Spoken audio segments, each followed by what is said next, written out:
Welcome to the Explainer. Today, we're doing something a little different. We aren't just looking at a standard resume, we're evaluating a transformative asset for your private urban planning consultancy. We're going to break down a highly innovative professional profile, one that synthesizes over a decade of industry experience with some seriously cutting-edge technological integration. If your firm is looking to streamline project delivery and protect client capital in a rapidly changing legislative environment, well, you're absolutely going to want to pay close attention to the methodologies we're unpacking today. Right now, massive legislative changes are on the horizon, completely replacing the Resource Management Act, or the RMA. With things like the Incoming Planning Act and Natural Environment Act, we have to ask a really critical question. Is your firm actually ready? Does your consultancy have the cutting-edge talent to navigate this entirely new era of regulation? Because, let's be honest, relying on legacy systems simply won't cut it when the fundamental rules of development are shifting right beneath our feet. To anchor this whole explainer, let's look at Ben Ross. As an associate NZPI urban planner, Ben brings over 12 years of specialized professional planning experience to the table. He isn't just a theorist, He has a proven track record of wearing many hats, jumping from policy planning and urban design to complex stakeholder management. This gives him a deep, practical understanding of the friction points between public policy and private development. Section 1, the modern urban architect. Let's briefly map out the foundational expertise that makes Ben such a powerhouse in this industry. His career really shows a steady, impressive ascent. Back in 2017, his university research actually acted as a catalyst for the very first wave of RM reforms. Fast forward to 2020, and he's a spatial planner at Colab. Then, he branches out globally in 2022 as a lead trainer for the International Association of Public Transport, where he delivered best practices and co-led peer reviews in the Middle East. Most recently, in 2023, he stepped into a senior policy planner role at the Waikato District Council, successfully settling numerous complex district plan appeals. So, he really knows the system from the inside out. Moving on to Section 2. Engineering the human experience. Now, it's one thing to understand policy, but it's another entirely to understand how people actually live and move. What's fascinating is how Ben specializes in translating all that complex spatial analysis into human-centered urban areas.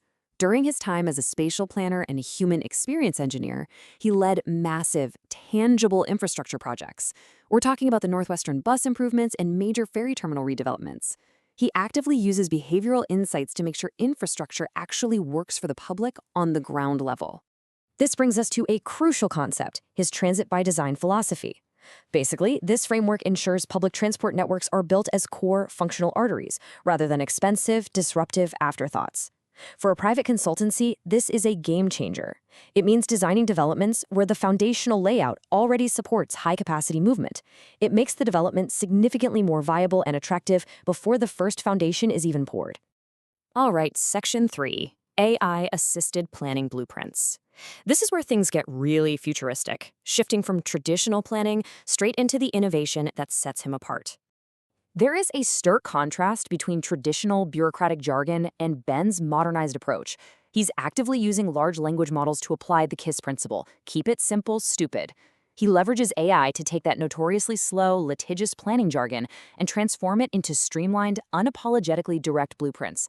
Imagine drafting proposals that just strip away all the unnecessary bureaucracy. It's a simplified approach that massively speeds up delivery for developers, while still ensuring a high quality of life. And get this, it isn't just theory. He actually co-developed conceptual blueprints for the Auckland Regional Combined Plan using AI and then submitted them directly to the government's planning bill. That is incredibly innovative. He is actively showing lawmakers what a modernized, jargon-free regulatory framework looks like. Having talent on your team that can leverage AI to rapidly draft compliant, high-level strategic documents, that is a massive competitive advantage. Which leads perfectly into Section 4, virtual simulation testing.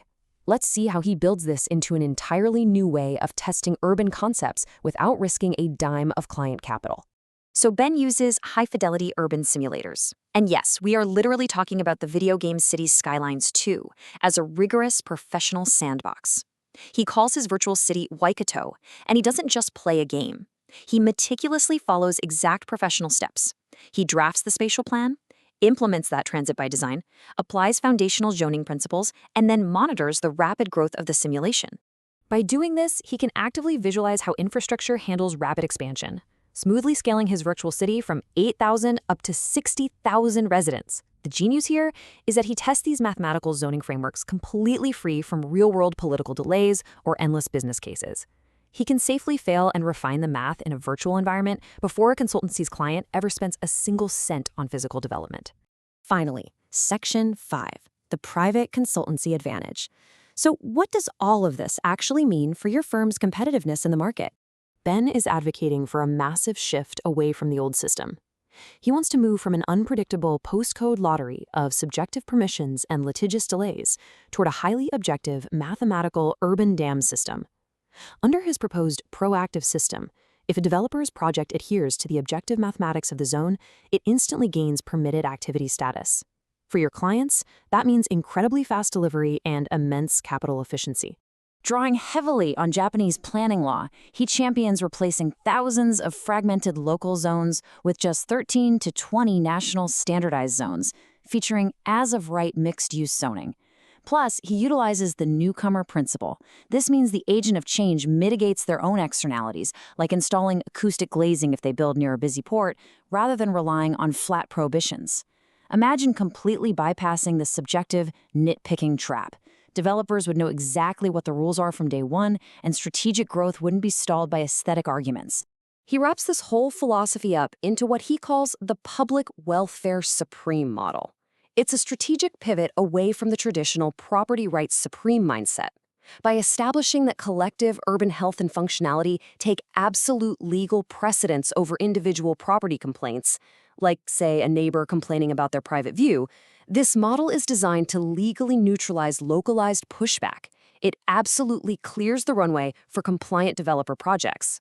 By utilizing objective rules like the porous grid and tethering density strictly to hard numbers, like minimum dwelling units per acre to support local retail, development literally becomes a math problem, not a subjective character review. When density and infrastructure are tethered to these objective frameworks, it guarantees faster delivery, drastically lowered regulatory costs, and significantly higher capital efficiency for the private sector. As New Zealand's legislative landscape shifts entirely, the old ways of navigating bureaucracy are quickly becoming obsolete. Acquiring talent like Ben Ross, someone who actively tests AI, uses digital sandboxes to protect capital, and champions mathematical, developer-friendly zoning, isn't just an option anymore. It's the future of private urban consulting. The old guard is going to be left behind. So the real question isn't just whether your firm has the talent to utilize AI in mathematical zoning, it's whether you want Ben Ross leading that charge for you or if you want to be competing against him. Thank you for joining me on this explainer.